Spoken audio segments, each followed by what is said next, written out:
నమస్కారం. వాజీ వార్తలకు స్వాగతం. ముందుగా ముఖ్యాంశాలు. కూటమి ప్రభుత్వానికి అన్ని విధాలా సహకరిస్తున్న కేంద్ర ప్రభుత్వం. బడ్జెట్ కేటాయింపులపై హర్షం వ్యక్తం చేసిన మంత్రి కొండపల్లి శ్రీనివాస్.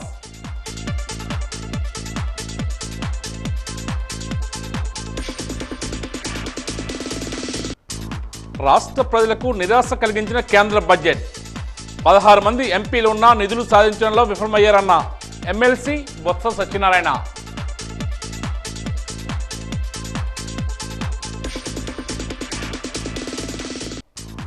ఫిబ్రవరి 5వ తేదీ నుండి ఇంటర్ ప్రాక్టికల్స్. పరీక్షలకు ఏర్పాట్లు పూర్తయ్యే ఆర్ఐఓ ఆదినారాయణ.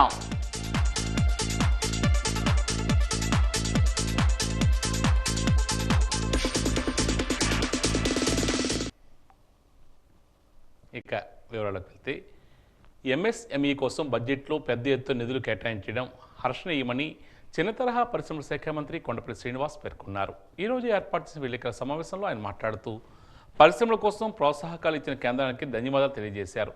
బడ్జెట్లో పెట్టిన అంశాలు మధ్యతరగతి ప్రజల అభివృద్ధికి తోడ్పడతాయని, గత ప్రభుత్వం పోలవరం ప్రాజెక్టు పూర్తిగా పక్కన పెట్టిందని, ప్రస్తుత ప్రభుత్వం పోలవరాన్ని పరుగులు పెట్టిస్తుందని పేర్కొన్నారు. ఓర్వకల్లు, కడప, శ్రీ సిటీ అభివృద్ధి కోసం బడ్జెట్లో భారీగా నిధులు కేటాయించారని, స్టీల్ ప్లాంట్కు కేంద్ర ప్రభుత్వం పెద్ద ఎత్తున నిధులు ఇస్తుందని తెలియజేశారు. కేంద్ర ప్రభుత్వం రాష్ట్రానికి అన్ని విధాలా సహకరిస్తుందని ఆయన చెప్పారు. 22 మంది ఎంపీలు ఉన్న గత వైసీపీ ప్రభుత్వం ఏమి సాధించిందని ప్రశ్నించారు. గత వైసీపీ ప్రభుత్వంలో విద్యా వ్యవస్థకు ఎంతో అన్యాయం జరిగిందని, బొత్స హాయంలో విద్యా వ్యవస్థ ఎంత నిర్వీర్యమయ్యిందో అందరికీ తెలుసునని తెలియజేశారు. శ్రీ సిటీ కాకుండా క్రిస్ సిటీ ఏదైతే ఉందో నెల్లూరులో దాన్ని కూడా ఒక ఫండ్ తెచ్చుకున్నాం. ఈరోజు బల్క్ డ్రగ్ పార్క్ ఏదైతే నక్కపల్లి ఉందో దాన్ని కూడా ఫండ్, ఈ 4 పార్కుల డెవలప్మెంట్కి 10,000 కోట్లు కూడా శాంక్షన్ చేయడం జరిగింది. అంతేకాకుండా ఈరోజు స్టీల్ ప్లాంట్ అనేది ప్రైవేటీకరణ జరగదని కూడా ఈరోజు నిర్ధారణ అయిపోయింది. దానికి కావాల్సినటువంటి 11,000 కోట్ల రూపాయలు ఈరోజు కేంద్ర ప్రభుత్వం నుంచి సహాయ నిధి కింద వస్తుంది. మరి ఎన్ని రోజుల నుంచో ఈరోజు 10 ఏళ్ళ ఈ రాష్ట్రాన్ని విడిపోయి 10 సంవత్సరాలైనా ఈరోజు క్యాపిటల్కి మనం ఎటువంటి కార్యాచరణ చేయలేదు. దానికి కూడా 11,000 కోట్ల రూపాయలు ఈరోజు ఈ ప్రభుత్వం ఇస్తుందంటే, కేంద్ర ప్రభుత్వం మాకు సమకూరుస్తుందంటే ఖచ్చితంగా మనం అందరం కూడా ఆనందపడాల్సిన అవసరం ఉందని భావిస్తున్నాను. అంతేకాకుండా ఈరోజు మనం చూసుకుంటే కేంద్ర ప్రభుత్వం నుంచి ఎన్నో ప్రాజెక్ట్స్ ఈరోజు మనం కార్యాచరణ చేస్తున్నాం. వాళ్ళు కూడా ఆంధ్రప్రదేశ్కి నష్టం జరిగింది. ఆంధ్రప్రదేశ్కి ఎటువంటి ఆపర్చునిటీ వచ్చినా, ప్రధానంగా దేశంలో ఎటువంటి ఆపర్చునిటీ వచ్చినా ఆంధ్రప్రదేశ్కు ఒక అవకాశం కల్పించాలన్న ఆలోచనతో ఈరోజు చాలా కంపెనీస్ని కూడా ఆంధ్రప్రదేశ్ వైపు గైడ్ చేసే పరిస్థితిలో కూడా కేంద్ర ప్రభుత్వం నడుస్తుందంటే ఖచ్చితంగా కేంద్ర ప్రభుత్వం నుంచి ఒక మంచి సపోర్ట్ మెకానిజం అయితే ఈ రాష్ట్రానికి దొరుకుతుంది. అలాగే ఈ బడ్జెట్లో కూడా చాలా విషయాలు అయితే లోతుగా వెళ్తే ఖచ్చితంగా మన రాష్ట్రానికి మంచి చేకూర్చేలాగా ప్రతి అంశం కూడా ఉందని తెలియజేస్తున్నాను. మరి ఈరోజు ప్రతిపక్షాలు చెప్తున్నాయి బడ్జెట్ విషయంలో దానికి ఏదో రాష్ట్రానికి అన్యాయం జరిగిందని. నేనైతే మాత్రం దాన్ని పూర్తి స్థాయిలో ఖండిస్తున్నాను. ఎందుకంటే ఈరోజు ఈ బడ్జెట్ దేశమంతా కూడా ఆనందపడే బడ్జెట్. ఖచ్చితంగా దేశం అంతా మధ్యతరగతి కానీ, ఎంఎస్ఎంఈ ఇండస్ట్రీకి కానీ, అలాగే మన రాష్ట్రానికి ఎప్పటి నుంచో పెండింగ్ ఉన్నటువంటి ప్రాజెక్ట్స్ విషయంలో కానీ తాగునీటి సమస్య సాల్వ్ అవుతుంది, ఎడ్యుకేషన్ సిస్టమ్ బెటర్ అవుతుంది. అంతేకాకుండా ఈరోజు ఆరోగ్య మిత్ర ఏదైతే హెల్త్ స్కీమ్ ఏదైతే ఉందో అది కూడా ఆంధ్రప్రదేశ్కి పెద్ద ఎత్తున సపోర్ట్ ఇచ్చే మెకానిజం.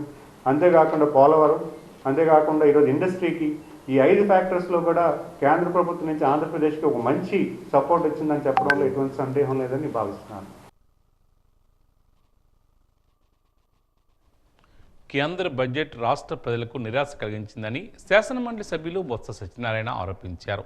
విశాఖపట్నంలో ఏర్పాటు చేసిన విలేకరుల సమావేశంలో ఆయన మాట్లాడుతూ కేంద్ర బడ్జెట్ను మహాకవి గురజాడ పేరుతో ప్రారంభించడం ఆనందం కలిగించినా, బడ్జెట్ కేటాయింపుల తర్వాత మహాకవి పుట్టిన ఈ ప్రాంత ప్రజల్లో నిరాశ నిస్పృహలు కలిగాయని అన్నారు. బడ్జెట్లో బీహార్ లబ్ధి పొందింది కానీ మన రాష్ట్రానికి ఎటువంటి ప్రాధాన్యత లేదని, 16 మంది ఎంపీలు ఉన్న నిధులు సాధించడంలో కూటమి విఫలమైందని పేర్కొన్నారు. తర్వాత ఫుల్ ఫ్లెడ్జ్డ్గా బడ్జెట్ ప్రవేశపెడుతున్న ఈ నేపథ్యంలో కేంద్ర ప్రభుత్వం రాష్ట్రానికి ఏ విధమైన సహాయ సహకారాలు కేంద్రం నుంచి అందుతాయి, వారు చేసిన నిర్ణయాల వల్ల మన రాష్ట్రంలో ఏ ప్రయోజనాలు జరుగుతాయి, దానివల్ల మన జీవన ప్రమాణాలు ఏ విధంగా పెరుగుతాయి అని రాష్ట్ర ప్రజలందరూ కూడా ఎంతో ఎదురు చూడడం జరిగింది. ఈ నేపథ్యంలో నిన్న బడ్జెట్ని ప్రవేశపెట్టారు. ఒక ఆనందకరమైన విషయం, ఒక ఆశ్చర్యమైన విషయం ఏంటంటే మహాకవి గురజాడ గారిని ఆ బడ్జెట్ ప్రసంగంలో కేంద్ర ఆర్థిక మంత్రి గారు మాట్లాడుతూ ఆయన పేరుని వారు తలుచుకోవడం అనేది మనందరికీ కూడా ఒక గర్వకారణం. దేశం అంటే మట్టి కాదు, దేశం అంటే మనుషులే. అదే వరబడిలో సైమల్టేనియస్ గా చూసుకుంటే ఆ మహాకవి పుట్టిన ఈ ప్రాంతంలో బడ్జెట్ లో నిరాశ నిస్పృహలు కనిపించాయి. ఈ బడ్జెట్ వల్ల ఈ రాష్ట్ర ప్రాంతంలో ఉన్న ప్రజలకు ఏ ప్రయోజనం కలుగుతుంది అనేది, ప్రత్యేకమైన ప్రయోజనం ఏందనేది కనిపించలే. ప్రత్యేకమైన వరుణ్ ఎందుకంటే నేను అండర్లైన్ చేస్తానంటే ఎందుకంటే ఇవాళ ఉన్న దేశంలో ఉన్న ఎన్డీఏ ప్రభుత్వం, ఈ రాష్ట్రంలో వచ్చి ఎన్డీఏ కూటమి ప్రభుత్వం. ఈ నేపథ్యంలో దేశంలో చూస్తే ముఖ్యంగా 12 మంది పార్లమెంట్ సభ్యులున్న బీహార్ లో ఉన్న నితీష్ కుమార్ ప్రభుత్వంతో, అలాగే 16 మంది సభ్యులున్న తెలుగుదేశం పార్టీ అండదండలతో ఇవాళ ఈ ప్రభుత్వం దేశంలో ఉంది. నేచురల్ గా బడ్జెట్ అన్నప్పుడు దేశ ప్రజలు అందరి తాలూకా, అన్ని రాష్ట్రాల తాలూకా ప్రయోజనాలని చూడటం అనేది అవసరం, అది సహజం కూడా. ఏ వ్యక్తి అయినా కదా ఆలోచించాలి, కానీ స్వార్థం కూడా ఉంటుంది. మా మీద ఆధారపడిన ప్రభుత్వాలు ఉన్నాయి, సో కాబట్టి మాకు ఏదైనా ఒక ప్రత్యేకమైన ప్రాధాన్యత కల్పించుకొని తెచ్చుకోవాలనే ఒక ఆతృత, ఒక అవకాశాన్ని పొందిపుచ్చుకోవడం అనేది ప్రజాస్వామ్యంలో రాజకీయాల్లో సాహసం. కానీ నిన్న జరిగిన విషయంలో చూస్తే బీహార్ రాష్ట్రం వచ్చి ఆ విషయంలో ప్రయోజనం పొందింది, కానీ ఆంధ్ర రాష్ట్రం మాత్రం ప్రయోజనం పొందలే. చాలా శోచనీయం, చాలా బాధాకరం. దీన్ని బట్టి చూస్తుంటే తెలిసింది ఏమిటంటే ఈ రాష్ట్రంలో కూటమి ప్రభుత్వంలో ముఖ్యంగా ప్రధానంగా ఉన్న తెలుగుదేశం పార్టీ కానీ ప్రాధాన్యతలు వేరు, రాష్ట్ర ప్రయోజనాలు ముఖ్యం కాదు, వాళ్ళ రాజకీయ ప్రయోజనాలే ముఖ్యం అనేది ఈ బడ్జెట్ లో తేడతెల్లం అవుతుంది. అవతల వారితో కంపేర్ చేసుకున్నప్పుడు జరిగిన నేపథ్యంలో మహాకవి గారి పేరు తప్ప ఇంకోసారి ఇంకో విషయంలో ఎక్కడా కూడా ఈ విషయాన్ని పొందుపరచలే. పూర్తిగా మంచానికి పరిమితమై ఉన్న పెన్షన్లకు సంబంధించి రీఅసైన్మెంట్ కార్యక్రమాన్ని ప్రారంభించడం జరిగిందని డిఆర్డీఏ పీడీ కళ్యాణ చక్రవర్తి పేర్కొన్నారు. ఈరోజు ఆయన తన కార్యాలయంలో వాజీ న్యూస్తో మాట్లాడారు. రేపటి నుండి మళ్ళీ తిరిగి విభిన్న ప్రతిభావంతులకు పెన్షన్కు సంబంధించి పునఃపరిశీలన చేయడం జరుగుతుందన్నారు. రాజ్యాం, చివరిపల్లి, ఎస్కోట, జీజీహెచ్ ఆసుపత్రుల్లో పరిశీలన జరుగుతుందని చెప్పారు. ఆయా సచివాలయాలకు సంబంధించి పింఛన్దారులు ఆయా తేదీల్లో రావాలని ఇప్పటికే సిబ్బందికి దిశానిర్దేశం చేయడం జరిగిందని పేర్కొన్నారు.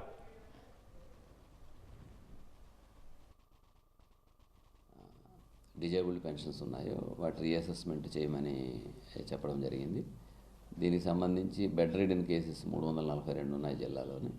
వాటన్నిటిని కూడా వాళ్ళ ఇంటికి వెళ్ళి, పెన్షనర్ ఇంటికి వెళ్ళి డాక్టర్ బృందం ఏదైతే ఉందో వారి ఇంటికి వెళ్ళి వాళ్ళు వెరిఫై చేసి వాళ్ళ యాప్లోనే అప్లోడ్ చేశారు. సో అదేవిధంగా 6,000 రూపాయలు తీసుకుంటున్న పెన్షనర్స్ సంబంధించి మనం ఒక ఏరియా హాస్పిటల్స్లోని మన జీజీహెచ్లోని పెట్టడం జరిగింది, డాక్టర్ల బృందాన్ని పెట్టడం జరిగింది. ప్రతి సచివాలయం వారీగా ఏ గ్రామం నుంచి ఎంతమంది రావాలి, ఏ రోజు రావాలి, ఏ టైంకి రావాలి అన్న నోటీస్ అనేది పెన్షనర్కి ఇవ్వడం జరుగుతూ ఉంది.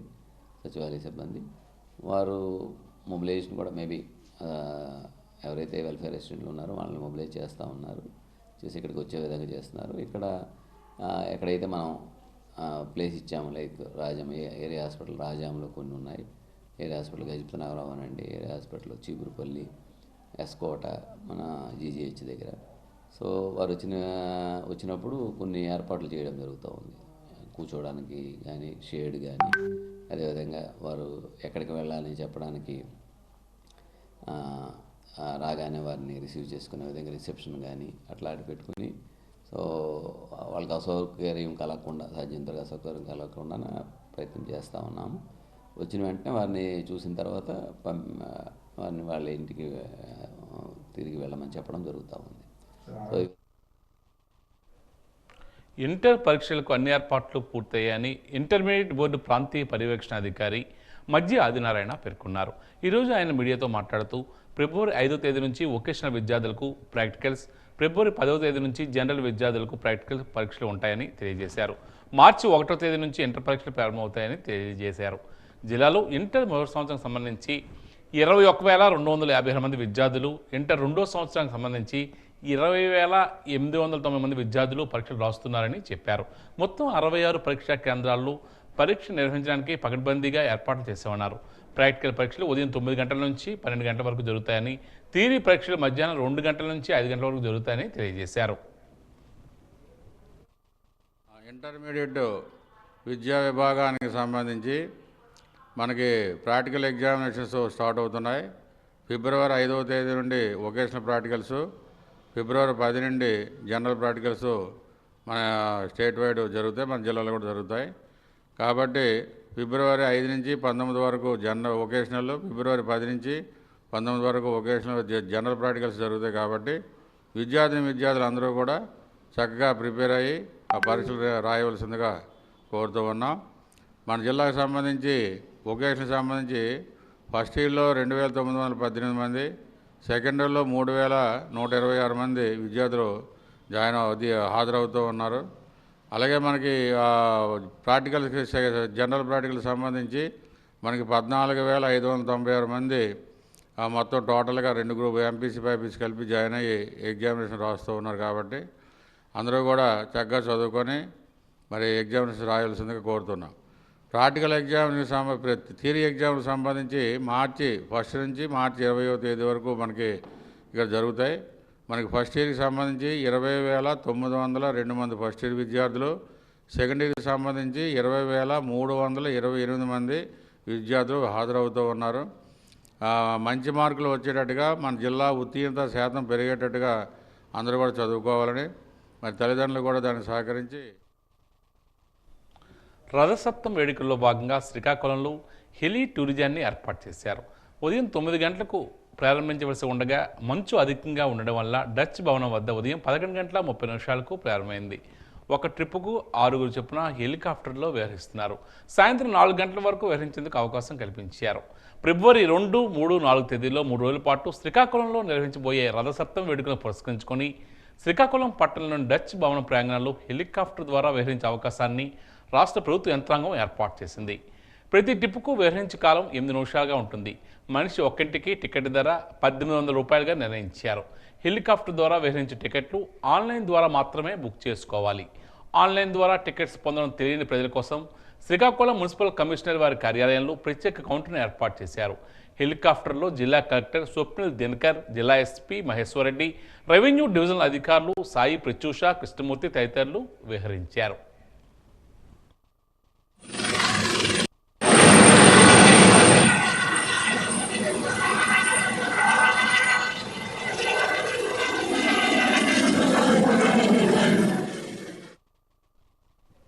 పార్లమెంట్లో కేంద్ర ఆర్థిక శాఖ మంత్రి నిర్మలా సీతారామన్ ప్రవేశపెట్టిన బడ్జెట్ ఆంధ్రప్రదేశ్కి ద్రోహం చేసే విధంగా ఉందని సిపిఎం జిల్లా కమిటీ సభ్యులు జగన్మోహన్ రావు రవణమ్మలు ఆరోపించారు. కేంద్ర ప్రభుత్వం ప్రవేశపెట్టిన బడ్జెట్కు వ్యతిరేకంగా సిపిఎం పార్టీ ఆధ్వర్యంలో ఈరోజు ఆర్టీసీ కాంప్లెక్స్ వద్ద ధర్నా నిర్వహించారు. ఈ సందర్భంగా వారు మాట్లాడుతూ కేంద్ర బడ్జెట్ను సిపిఎం పార్టీ తీవ్రంగా వ్యతిరేకిస్తుందని తెలియజేశారు. ఉపాధి హామీ పథకానికి తక్కువ నిధులు కేటాయించారని మండిపడ్డారు. కార్మికుల వేతనాలు కూడా పెంచలేదని ఆరోపించారు. ఈ కార్యక్రమంలో సిపిఎం నాయకులు రమణ తదితరులు పాల్గొన్నారు.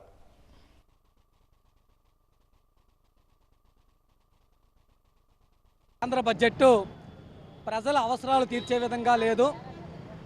పైగా ప్రజలపైన మరింత భారాలు వేసి ప్రజల తాలూకా ఆస్తుల్ని అమ్మకం ద్వారా 10,000 కోట్ల రూపాయలు ఆర్జించాలని చెప్పి ఆ బడ్జెట్లో ప్రతిపాదనలు చేశారు.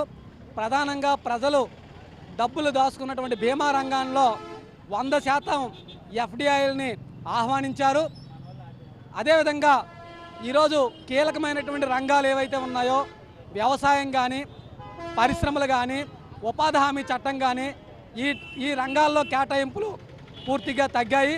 ఉపాధి హామీకి 2020-21 బడ్జెట్లో దాదాపుగా 1,15,000 కోట్ల రూపాయలకు పైగా కేటాయిస్తే ఈ బడ్జెట్లో 86,000 కోట్ల రూపాయలే కేటాయించారు. దీంతో ఈ 86,000 కోట్లలో 10,000 కోట్ల రూపాయలు పాత బకాయిలకే సరిపోతాయి. అంటే ఈరోజు మేము వలసలను నివారిస్తామని చెప్తున్నారు.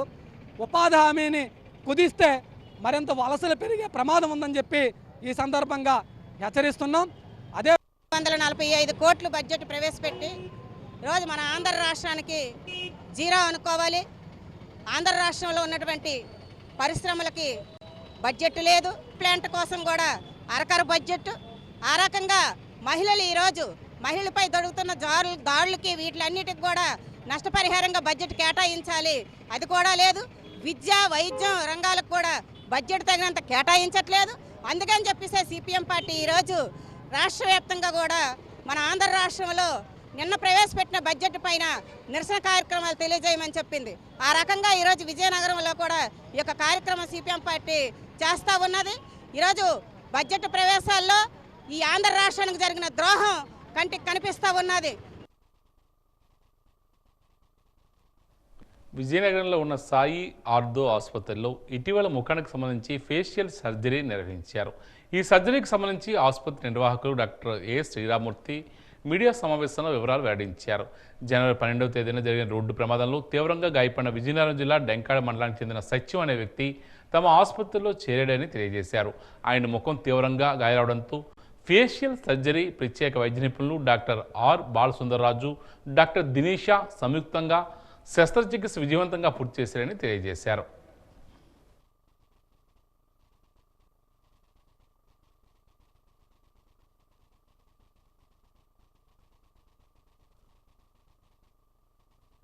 పేషెంట్ మన హాస్పిటల్కి 12వ తారీఖున రావడం జరిగింది. ఆ రోజు ఆయన మొహం అంతా వాచిపోయి అసలు బ్రతుకున్నారా లేరా అన్న కండిషన్లో మన హాస్పిటల్లో అడ్మిట్ అయ్యారు. అని 2 రోజులు మందులు పెట్టిన తర్వాత స్కాన్లు ఎక్స్రేలు అన్నీ తీసి చూస్తే మొత్తం మొహం అంతా ఫ్రాక్చర్ అయి ఉన్నాయి. ప్రతి ఒక్క దవడ మొహం మీద ఉన్న ప్రతి ఒక్క ఎముక కూడా ఫ్రాక్చర్ అయి ఉంది అన్నమాట. ఆ సర్జరీ కోసం అని చెప్పి ఆయనకి 8 గంటలు టైం పట్టింది. ఈ 8 గంటలు కూడా నేను నా భార్య డాక్టర్ దినిషా, షీఈ్ ఆల్సో కూడా షీఈ్ డెంటిస్ట్ అండ్ ఇంప్లాంటాలజిస్ట్, తను కూడా చాలా సపోర్ట్ చేసి ఆ సర్జరీ చేశాము. ఆ సర్జరీ మొత్తం 8 గంటల సమయం పట్టి 12 ప్లేట్లు పడ్డాయి ఆయనకి. ప్లేట్లు అన్నీ వేసిన తర్వాత 2 డేస్ అబ్జర్వేషన్ చేసి తర్వాత డిశ్చార్జ్ చేశాము. ఇప్పుడు ఆయన హ్యాపీగా అన్నీ తినగలుగుతున్నారు, ఆయన ఫంక్షన్స్ అన్నీ ఆయన చేసుకోగలుగుతున్నారు. ఇప్పుడైతే చాలా సురక్షితంగా ఉన్నారు. ఈ సర్జరీ విజయనగరంలో ఫస్ట్ టైం జరిగింది. ఇంత పెద్ద సర్జరీ విజయనగరంలో చేయడం అనేది అంత ఈజీ విషయం అయితే కాదు. ఓన్లీ మ్యాక్సిలోఫేషియల్ సర్జన్సే ఇలాంటి సర్జరీని కరెక్ట్గా చేయగలుగుతారు. శ్రీరామూర్తి గారు నా మీద ట్రస్ట్ పెట్టి నాకు ఈ కేసు అప్పగించి నువ్వైతే చేయగలవన్న భరోసా ఇవ్వడం వల్ల ఇలానే ఒక సర్జరీ చాకచక్యంగా చేయడం జరిగింది. దానికి నేను శ్రీరామూర్తి గారికి చాలా కృతజ్ఞతనై ఉన్నాను. Thank you. రీసెంట్గా మా హాస్పిటల్లో సత్యం అనే పేషెంట్ డెంకాడ మండలం నుంచి వచ్చారు. అతనికి ఫేస్ మొత్తం ఫ్రాక్చర్స్ అయిపోయాయి. ఆ ఫేస్ మీద సర్జరీ చేయడం అనేది చాలా డిఫికల్ట్ సర్జరీ. అది విజయనగరంలో కూడా ఇంతవరకు ఎప్పుడు ఎవరూ చేయలేదు. మా దగ్గర బాలు డాక్టర్ గారు అని మ్యాక్సిమం ఫేషియల్ సర్జన్ ఉన్నారు. ఆ కేసుని ఆయన టేకప్ చేసి 8 గంటల పాటు భార్యాభర్తలు ఇద్దరు కూడా సర్జన్సే, ఫేషియల్ సర్జన్స్. 8 గంటల పాటు శ్రమించి ఆ పేషెంట్కి 12 ప్లేట్లు ఫేస్ అంతా బిగించి ఆ పేషెంట్ బతికించారు. కేంద్ర ఆర్థిక శాఖ మంత్రి నిర్మలా సీతారామన్ పార్లమెంట్లో ప్రవేశపెట్టిన బడ్జెట్ ఆంధ్రప్రదేశ్కు మేలు చేకూరే విధంగా ఉందని జనసేన పార్టీ నాయకులు గురాన్ అయ్యలు అన్నారు. ఈరోజు తన కార్యాలయంలో ఆయన వాజ్య న్యూస్తో బడ్జెట్కు సంబంధించి తన అభిప్రాయాన్ని వెల్లడించారు. ముఖ్యమంత్రి చంద్రబాబు, ఉప ముఖ్యమంత్రి పవన్ కళ్యాణ్ కృషితో ఆంధ్రప్రదేశ్కు బడ్జెట్లో అధిక కేటాయింపులు జరిగాయని తెలియజేశారు. ఆర్థిక మంత్రి నిర్మలా సీతారామన్ గారు రిలీజ్ చేసినటువంటి బడ్జెట్ ఏదైతే ఉందో అది చాలా చక్కగా అందరికీ కూడా మేలు చేసే బడ్జెట్ లాగా ఉన్నది. అంతేకాకుండా ప్రత్యేకించి ఆంధ్ర రాష్ట్రం వైపు ఆవిడ దృష్టి సారించడం చాలా హర్షణీయం. దీనికి సంబంధించి మరి ఆంధ్ర రాష్ట్ర ముఖ్యమంత్రి చంద్రబాబు నాయుడు గారు, అలాగే మా నాయకుడు డిప్యూటీ సీఎం అయినటువంటి పవన్ కళ్యాణ్ గారు ఇద్దరు తాలూకా సూచనలు, వాళ్ళ తాలూకా అభ్యర్థనల మేరకు ఈ బడ్జెట్లో ప్రత్యేకమైన కేటాయింపులు ఆంధ్ర రాష్ట్రానికి రావడం జరిగిందనేసి చెప్పక తప్పదు. చాలామంది మిగిలిన పార్టీ వాళ్ళందరూ కూడా ఒక రాజకీయ కోణంలోనే చూస్తున్నారు తప్పించి ఈ బడ్జెట్ నిజంగా ఒక సామాన్యుడికి ఎంతవరకు ఉపయోగపడుతుందనే విషయాన్ని ఆలోచించడం మానేసి ఏదో మనం వేరే పార్టీలో ఉన్నాం కాబట్టి ఏదో ఒకటి అవాకులు చవాకులు ఏదో మాట్లాడాలనేసి ఉద్దేశంతో లేనిపోని ధర్నాలు చేయడం, లేకపోతే లేనిపోని మాటలు మాట్లాడడం జరుగుతుంది. అవన్నీ పక్కన పెట్టి సామాన్యుడిగా ఒకసారి మీరు ఆలోచించి ఈ బడ్జెట్ నిజంగా ఎంతవరకు సామాన్యుడికి ఉపయోగపడుతుందో ఆలోచించవలసిందిగా నేను వారిని అందరినీ కూడా కోరుతున్నాను.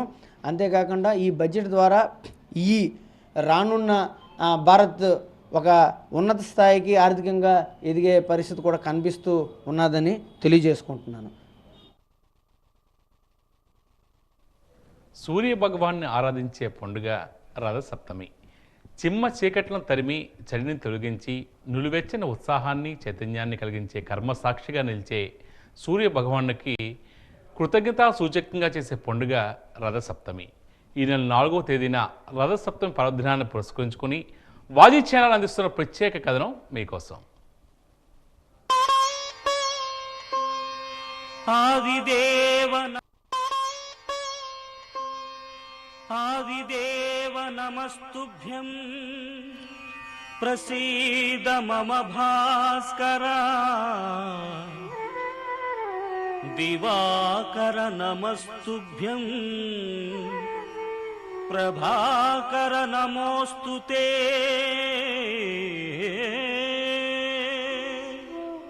సూర్యుడు మకర రాశి ప్రవేశం ఉత్తరాయణ ప్రారంభ సూచకంగా రథసప్తమి అని పేరు వచ్చింది. అందుకే ఈ రోజు పవిత్రమైన రోజుగా భావించి భారతీయులు సూర్యుని ఆరాధిస్తారు. చలికాలము చివర్లలో వేసవికాలపు ఆరంభం మాఘమాసం అవుతోంది. రథసప్తమి పండుగను మాఘమాస శుద్ధ సప్తమి నాడు జరుపుకుంటారు. సూర్యుడు దక్షిణాయనం ముగించుకొని ఉత్తరాయణంలోకి ప్రవేశించడానికి సూచనగా 2 పండుగలను జరుపుకుంటాము. అందులో ఒకటి సంక్రాంతి, రెండవది రథసప్తమి. సప్తమి సూర్యుని జన్మతిథి. ఉత్తరాయణం ప్రారంభానికి సూచనగా మాఘ శుద్ధ సప్తమి నాడు జరుపుకునే రథసప్తమి సూర్య సంబంధమైన పండుగ. శ్రీ సూర్యనారాయణుడు ప్రత్యక్ష దైవం. సూర్యుడు ఏకచక్ర రథారూఢుడు. ఈ చక్రమే కాలచక్రం. ఆ చక్రానికి 6 ఆకులు, రథానికి 7 అశ్వాలు. చక్రం సంవత్సరానికి ప్రతీక. ఆకులు 6 ఋతువులు, 7 అశ్వాలు 7 కిరణాలు. సుషుమ్నము, హరికేశము, విశ్వకర్మ, విశ్వవచన, సంపద్వసు, ఆర్వాగ్వసు, స్వరాద్వసు అనబడే సహస్ర కిరణాలలో ప్రకాశించే ఈ సప్త కిరణాలు మన శరీరంలోకి ప్రవేశించి అనారోగ్యం లేకుండా కాపాడతాయి. సూర్య భగవానుడు ఉదయం బ్రహ్మస్వరూపంగా ప్రకృతిలో జీవాన్ని నింపి మహేశ్వరునిగా మధ్యాహ్నం తన కిరణాల ద్వారా సృష్టి యొక్క దైవిక వికారాలను రూపుమాపి సాయంకాలం విష్ణు రూపంగా భాసిల్లే తన కిరణాల వెలుగును మనోరజ్జకంగా ప్రసరింపజేస్తూ ఆనందాన్ని కలిగించే ద్వాదశ రూపుడు. ధాత, ఆర్యమ, మిత్ర, వరుణ, ఇంద్ర, విశ్వశ్వాన్, ఉష, పర్జన్య, అంశుమాన్, భగవతృష్ట, విష్ణువు అనే ఈ 12 మంది సూర్యులు సమస్త జీవజాలానికి సృష్టి విధానానికి ఆధారభూతలవుతున్నారు. ఈ 12 నామాలు స్మరిస్తే దీర్ఘ రోగాలు నయమవుతాయని, దారిద్ర్యం పోతుందని భవిష్య పురాణం చెబుతోంది.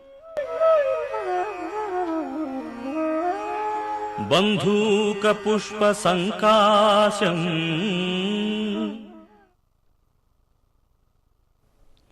బాబామెట్ట ఏడుకోవిల్లో గల శివ పంచాయతన దేవాలయంలో మాఘమాస మహోత్సవాలు గత నెల 30 తేదీ నుండి ఘనంగా జరుగుతున్నాయి. ఉత్సవాలకు సంబంధించిన వివరాలను ఆలయ కమిటీ కార్యదర్శి శివకుమార్ వెల్లడించారు. రథసప్తమి వేడుకలు ఈ నెల 4వ తేదీన మంగళవారం నిర్వహిస్తున్నామని తెలియజేశారు. సూర్యకిరణాలు స్వామివారిని తాకే అరుదైన దృశ్యం అనంతరం విశేషమైన పూజలు ఉంటాయని చెప్పారు. ఉదయం 8 గంటలకు సూర్యనారాయణ స్వామివారి ఎదురుగా పాలు పొంగించి ప్రసాదం వండి నేరుగా భక్తులే స్వామివారికి నివేదన చేసే సువర్ణ అవకాశాన్ని కల్పిస్తున్నామని తెలియజేశారు.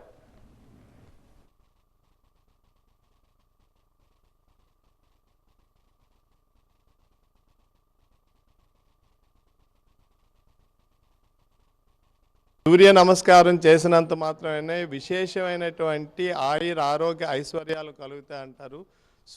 సూర్య భగవానుడు నమస్కార ప్రియుడు కనుక సూర్య నమస్కారాలు చేసినంత మాత్రం చేత విశేషమైన ఉన్నత స్థితిని ఆరోగ్య ఐశ్వర్యాలని పొందుతారు. అలాగే ఈ స్వామివారికి 7 కిరణాలు ఉంటాయి. 7 కిరణాల్లో ఒక్క కిరణం ద్వారా మొత్తం ప్రపంచం అంతా కూడా పశుపక్షాదుల దగ్గర నుంచి మానవుల దగ్గర నుంచి ప్రతి ఒక్కరు జీవనాభివృద్ధిని పెంపొందించడానికి విశేషమైన అనుగ్రహం ఇచ్చే ప్రత్యక్ష దేవత సూర్యనారాయణ అయితే మిగతా 6 కిరణాలు కూడా 6 ఋతువులుగా మారి మన మొత్తం ఈ భూమండలాన్ని కాపాడుతున్నటువంటి ప్రత్యక్ష దేవుడు సూర్యనారాయణ స్వామివారు. ఈ రోజు నుంచి స్వామివారు తన రథంపై మొత్తం 12 రాసుల్ని కూడాను ప్రయాణం చేస్తారు కనుక దీనిని రథసప్తమి అని మనం పిలుస్తాము. సంజ్ఞా సమేత సవిత్ర సూర్యనారాయణ స్వామి వారి యొక్క కళ్యాణ మహోత్సవం జరుగుతుంది. ఉదయం నుండి స్వామివారి మూలమూర్తికి రథసప్తమి నాడు ఉదయం 4 గంటలకు స్వామివారి యొక్క మూలమూర్తికి పంచామృత స్నపనం, సుగంధ ద్రవ్యాభిషేకం, అనంతరం అలంకరణ, విశేష హారతులు, తదనంతరం భక్తుల దర్శనార్థం స్వామివారిని దర్శించి సేవించుకుంటారని తెలియజేస్తున్నాం.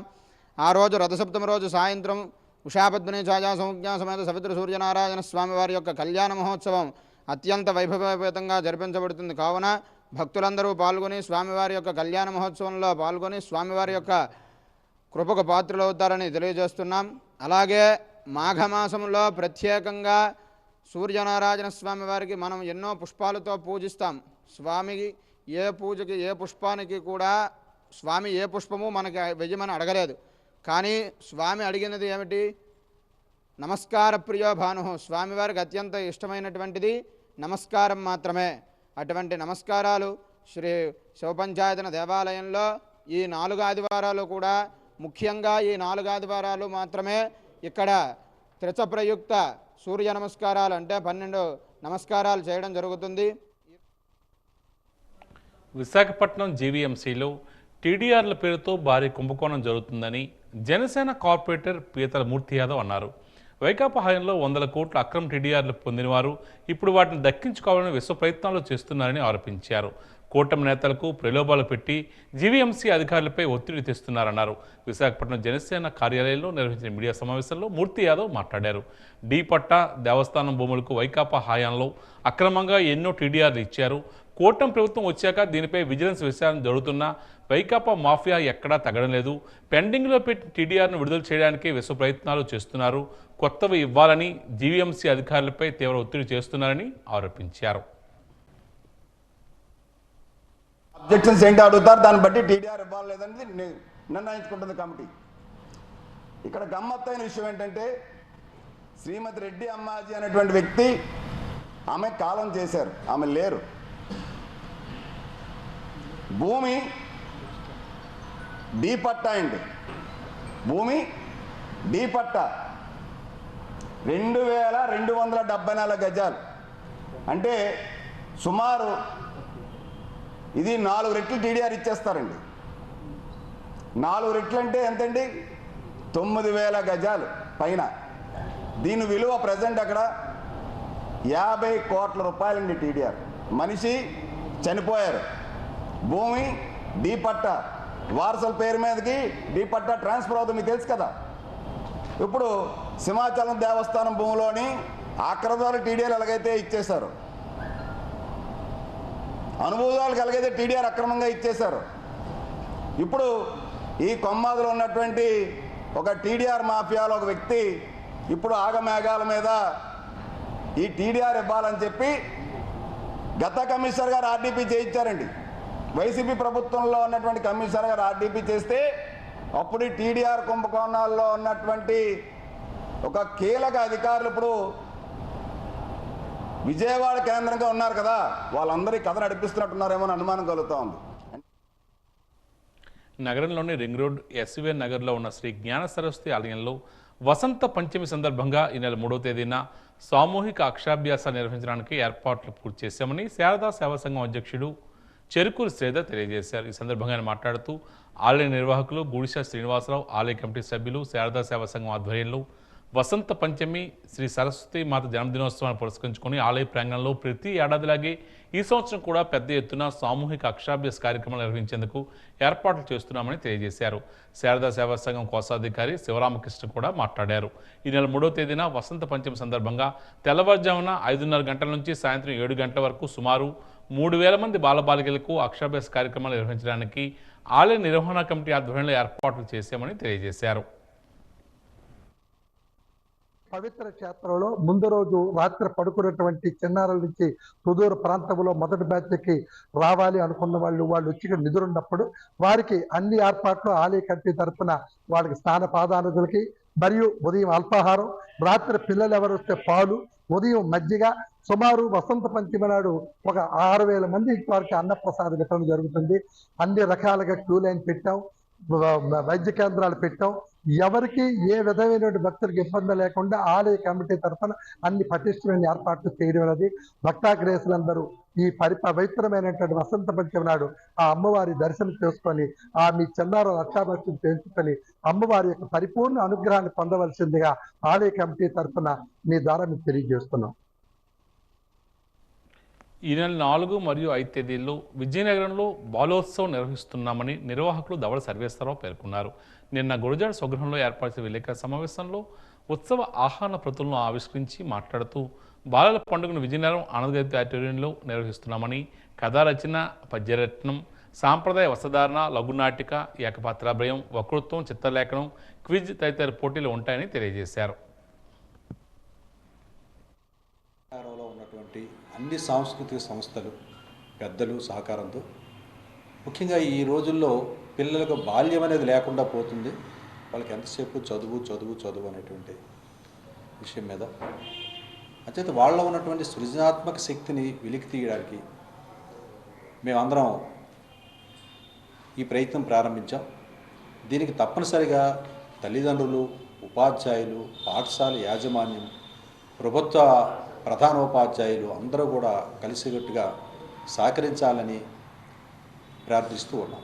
ఎందుకంటే వాళ్ళ సహకారం లేకపోతే మా కృషి అంతా కూడా వృధా అవుతుంది. కాబట్టి ముఖ్యంగా ఇది చాలా వ్యయ ప్రయాసంతో కూడుకున్నటువంటి కార్యక్రమం కాబట్టి ముఖ్యంగా ఈ సందర్భంగా నేను కోరేది ఏంటంటే తల్లిదండ్రులు కానీ మిగతా ఎవరైనా సరే మా ఫోన్ నెంబర్లు అందులో ఉన్నాయి, మాకు ఫోన్ ఏం చేయొచ్చు లేదా మీరు ఏదేం చేసి తప్పనిసరిగా ఆర్థికంగా సహాయం చేస్తే అది పిల్లల ఈ కార్యక్రమాన్ని ఇంకా మేము సమర్థవంతంగా నిర్వహించడానికి అవకాశం ఉంటుందని చెప్పి దాతలు ముందుకు రావాలని చెప్పి ఇలాంటి మంచి మంచి కార్యక్రమాలకి పెద్దలందరూ కూడా ఊర్లో ఉన్నటువంటి పట్టణంలో ఉన్న పెద్దలు కానీ ప్రజాప్రతినిధులు కానీ తల్లిదండ్రులు కానీ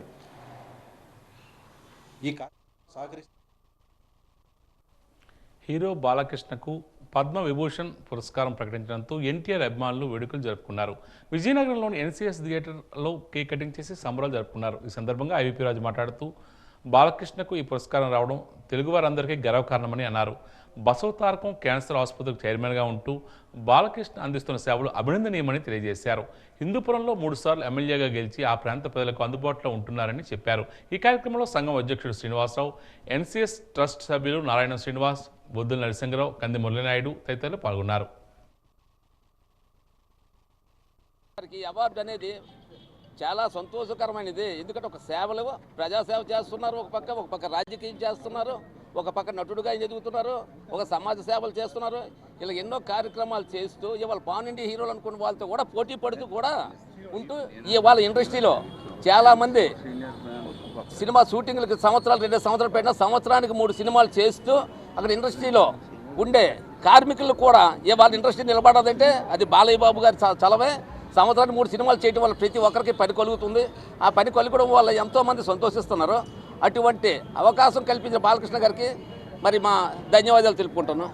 ఎన్టీఆర్ అలాంటి ఎన్టీఆర్ కడుపున పుట్టిన మన బాలకృష్ణ గారికి ఈరోజు జాతీయ అవార్డులో ముఖ్యమైన పద్మభూషణ్ అవార్డుని మన బాలకృష్ణ గారికి ఇవ్వడం అనేది రాష్ట్రంలోనే కాదు, దేశంలోనే కాదు, ప్రపంచ యావత్తు తెలుగువారు అందరూ కూడా ఎంతో హర్షధ్వానాలతో ఆనందంగా ఉండే ఈ పండగ వాతావరణంలో చేసుకునే పరిస్థితి ఉందని చెప్పేసి కూడా తెలియజేస్తున్నాం.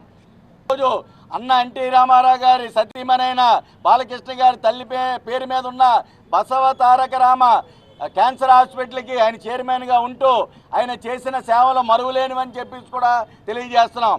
అలాగే హిందూపురంలో 3 సార్లు ఎమ్మెల్యేగా గెలిచి ఆ ప్రాంతంలో ఉన్న వాళ్ళందరికీ కూడా పూర్తిగా అన్ని విషయాల్లో కూడా నేనంటూ మీకున్నానని ఒక పెద్దన పాత్ర పోషించి ఆయన చేసే కార్యక్రమాలు మరవలేనివని చెప్పేసి కూడా తెలియజేసుకుంటూ రంగంలోని ఒక మంచి ఉత్తమ అవార్డుని ఇవ్వడం అనేది చాలా ఆనందంగా ఉంది.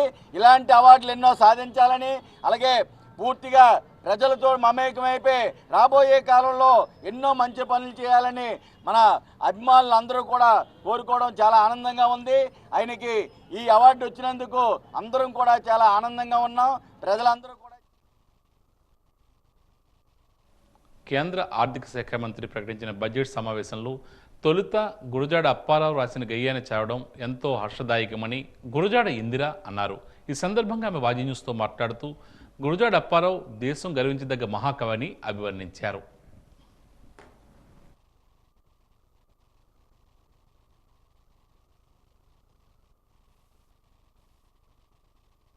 నిర్మలా సీతారామన్ గారు బడ్జెట్ ప్రవేశపెడుతూ మహాకవి గురజాడ అప్పారావు గారి రచించినటువంటి దేశభక్తి గేయంలోని ఒక కొటేషన్ ప్రస్తావించడం జరిగింది. దేశం అంటే మట్టి కాదు, దేశం అంటే మనుషులు అని ప్రస్తావించారు.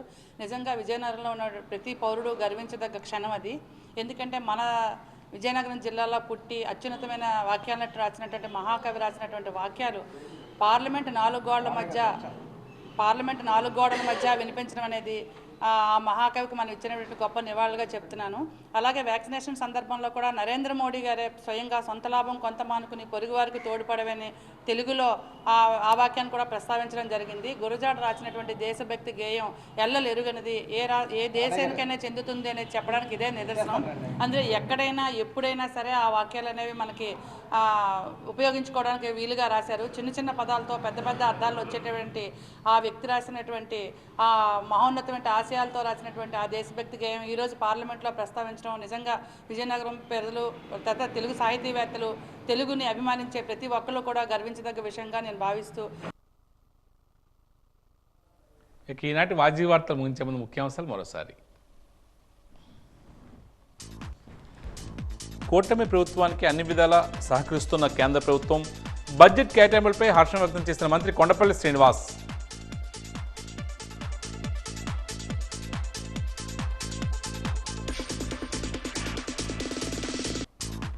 రాష్ట్ర ప్రజలకు నిరాశ కలిగించిన కేంద్ర బడ్జెట్. 16 మంది ఎంపీలు ఉన్నా నిధులు సాధించడంలో విఫలమయ్యారన్న ఎమ్మెల్సీ బొత్స సత్యనారాయణ.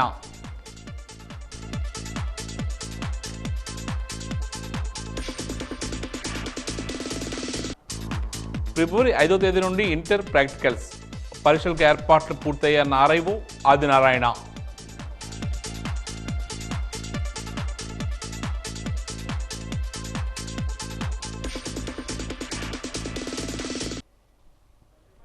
వాజీ వార్తలు ఇంతటితో సమాప్తం. నమస్కారం.